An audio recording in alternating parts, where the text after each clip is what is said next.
আসসালামু আলাইকুম। সবাই দেখুন মিশরীয় পিরামিড। এটা আসলে মিশরের না, এটা আমাদের নারায়ণগঞ্জেই বাংলার তাজমহলের ভিতরে। চলেন ঘুরে দেখে আসি ভিতরে কি আছে।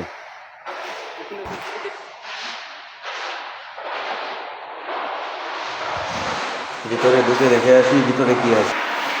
দর্শক ভিতরে দেখুন, খালি মমি রাখা হয়েছে। ভিতরে অন্ধকার, যার কারণে আর কি ভিডিওটা ক্লিয়ার আসেনি। ভিতরে আর কি অনেক মমি রাখা হয়েছে। আপনারা এটা ভাবতে পারেন যে সত্যি মানুষের মমি, এটা সত্যি কোনো মমি না, এটা আসলে দেখানোর জন্য আসলে বানায় রাখা হয়েছে। আরও আছে সামনে দেখেন, আরও সামনে দেখেন কতগুলো মমি। নিচে অনেক পানি পিছলা, তার কারণে হাইটের সামনের দিকে এগোনো যাচ্ছে না। সামনে আরও আছে মমি, ওই মমিগুলো রাখা হয়েছে। দেখুন তো কত সুন্দর করে মমিগুলো রাখা হয়েছে। সামনে এটা কি রাজাদের পোশাক, দেখি লাইটটা ধরেন। দেখুন দর্শক, রাজাদের পোশাক আর কি, রাজাদের পোশাকের ভিতরে রাখা হয়েছে।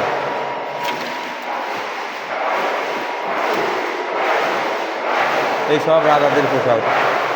ওই সামনে মনে হয় যে রানীদের পোশাকও রাখা, সামনে রানীদের পোশাক। এই রে মনে হয় শাড়ির মতো আমি মনে হইতেছে, আগেকার দিনের আর কি রাজা রানীদের যেমন শাড়ি ছিল। ভিতরটা দর্শক অনেক অন্ধকার, তার কারণে ভিতরে আর কি ভিডিওটা ক্লিয়ার আসতেছে না। দেখুন দেখুন রানীদের পোশাক, রানীদের পোশাক রাখা হয়েছে। এই দিকটাতেও রানীদের পোশাক রাখা হয়েছে। সামনের দিকটা এটা কি অলঙ্কার, এটা মনে হয় যে রাজাদের মনে হয় যে গহনা, রাজা রানীদের গহনা কত সুন্দর করে রাখা হয়েছে। মহারানীদের অলঙ্কার কত সুন্দর করে রাখা হয়েছে। দেখি এদিকটাতে লাইট করেন ভাই, এদিকটাতেও মহারানীদের গহনা আর কি রাখা হয়েছে সুন্দর করে।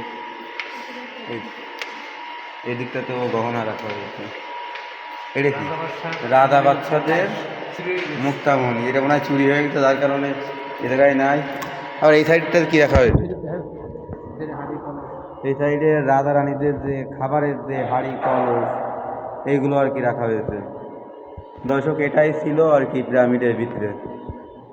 উপরের দিকটা যদি অন্ধকারে আর কি দেখা যাচ্ছে না, উপরে অনেক উঁচু। সবাই ভালো থাকবেন, ভিডিওটা শুনুন তো। আল্লাহ হাফেজ।